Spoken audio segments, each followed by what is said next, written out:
Friends, మనం ఇప్పుడు నేర్చుకోబోయేది ఏంటంటే పెసరపప్పుతోటి మనము అన్నంలోకైనా, చపాతీలోకైనా, పూరీలోకైనా, దేనికైనా సెట్ అయ్యే విధంగా పప్పు ఎలా చేసుకోవాలి అనేది చూపిస్తాను. ఓకే ఫ్రెండ్స్, దీంతో ఒక కప్పు అంటే నేను ఇది పావు కేజీ పప్పు తీసుకున్నా. దీంతో పావు కేజీ పప్పు అందులో వేస్తే ఇంత అయింది. ఈ విధంగా పావు కేజీ పప్పు అట్లా తీసుకున్న, కప్పుతో కొలత తీసుకున్నా ఓకే. ఈ పప్పు తీసుకొని హాఫ్ అన్ అవర్ ముందు నానబెట్టుకోవాలి. వాటర్ పోసి 2 సార్లు కడిగి నానబెట్టుకోవాలి.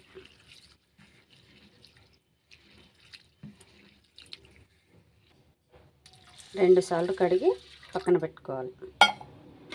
సార్లు కడిగి ఈ విధంగా వాటర్ పోసి హాఫ్ అన్ అవర్ పక్కన పెట్టుకోండి. హాఫ్ అన్ అవర్ మీకు టైం లేకపోతే 10 మినిట్స్ అయినా సరిపోతుంది. పెసరపప్పు కదా, కొంచెం ఒక విజిల్ ఎక్కువ ఉడికించుకుంటే సరిపోతుంది. ఓకే ఫ్రెండ్స్, ఇప్పుడు ఇందులోనికి టమాటా ఇట్లా కట్ చేసుకుంటాను నేను, ఆ తర్వాత చూపిస్తాను.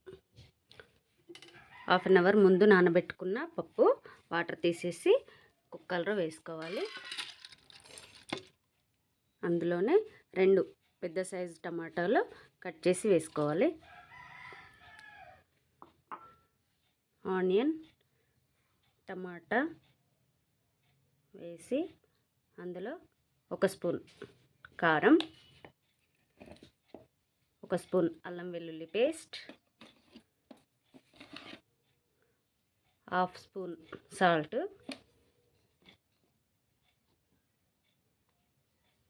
1/2 స్పూన్ పసుపు,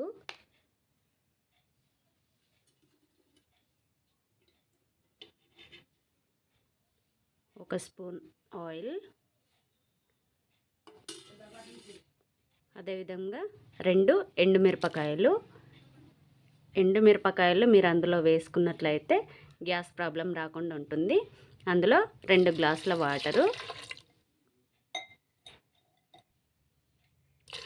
2 గ్లాసుల వాటరు, 1 రెమ్మ కరివేపాకు అన్నీ వేసిన తర్వాత ఒకసారి కలిపి క్యాప్ పెట్టేసుకొని కుక్కర్ క్యాప్ పెట్టేసుకొని ఉడికించుకుంటే సరిపోతుంది. ఇలా క్యాప్ పెట్టేసుకొని గ్యాస్ ఆన్ చేసుకుందాం. ఓకే ఫ్రెండ్స్, ఇప్పుడు ఇది 5 విజిల్లు వచ్చేంత వరకు ఉడికించుకోవాలి.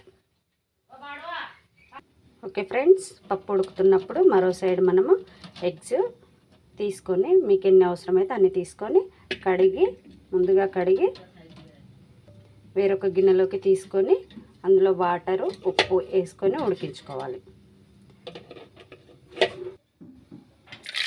అందులో వాటర్ పోసుకొని ఉప్పు వేసుకొని ఉడికించుకోవాలి.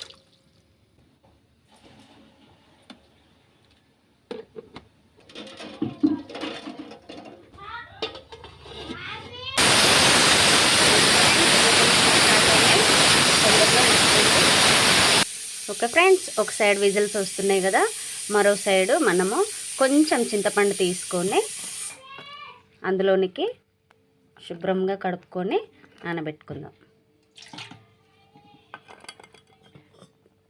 2 సార్లు కడిగి వాటర్ పోసుకుందాం. కొంచెం వాటర్ వేసి పెట్టాలి, ఎక్కువ అవసరం లేదు.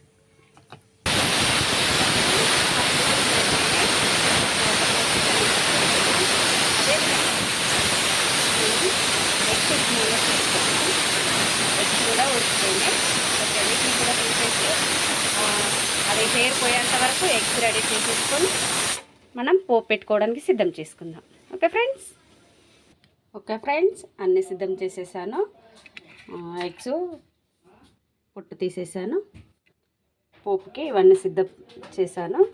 ఇప్పుడు కుక్కర్ ఓపెన్ చేసుకుందాం.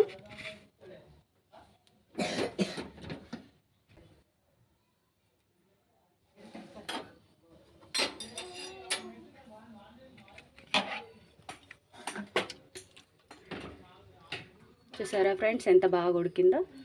ఈ విధంగా ఉడికించుకోవాలి. కొంచెం ఆయిల్ వేసుకొని ఇప్పుడు ఎగ్స్ కొంచెం అందులో ఫ్రై చేసుకోవాలి. ఫ్రై చేసుకోవడం వల్ల ఎగ్స్ మంచి టేస్ట్ వస్తాయి.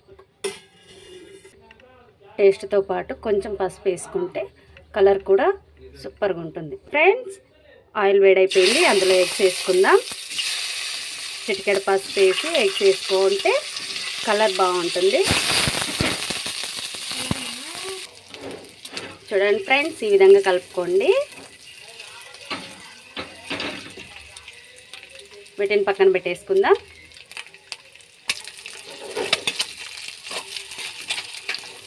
మంచి కలర్ వచ్చేంత వరకు ఫ్రై చేసుకొని పక్కన పెట్టుకుందాం.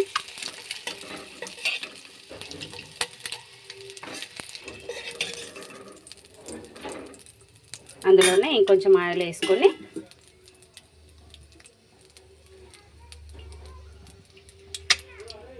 పోపు పెట్టుకుందాం. ఆయిల్ వేడైంది, ముందుగా ఇందులో పోపు దినుసులు వేసుకుందాం. అందులోనే ఎండుమిరపకాయలు 3 చించి వేసుకుందాం. అవి ఫ్రై అయ్యేలోపు వెల్లుల్లి ఫ్రై అవుతుంది, అందులో వేసుకుందాం.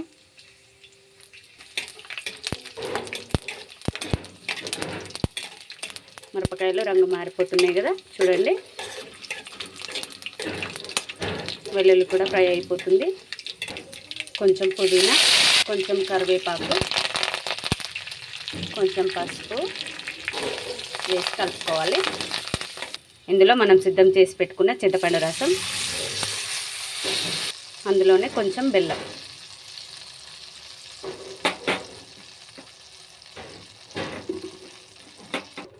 బెల్లం వేసి మంచిగా కలుపుకోవాలి. కొంచెం వేడైతే బెల్లం కరిగిపోతుంది. అప్పుడు మనం పప్పు రెడీ చేసి పెట్టుకున్నాం కదా, అది ఇందులో వేసుకుందాం. ఒకవేళ పప్పులో మీకు కారం తక్కువ అనిపిస్తే ఇక్కడ కొంచెం యాడ్ చేసుకోవచ్చు. ఇందులో ముందుగా సిద్ధపరచుకునే ఎగ్స్ అందులోనే పప్పు వేసి కలుపుకుందాం.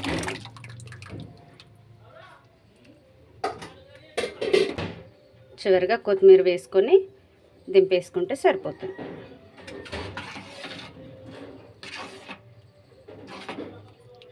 ఓకే ఫ్రెండ్స్, మీరు కనుక నా ఛానల్ ఫస్ట్ టైం చూసినట్లయితే లైక్ చేయండి, షేర్ చేయండి, సబ్స్క్రైబ్ చేసుకోండి.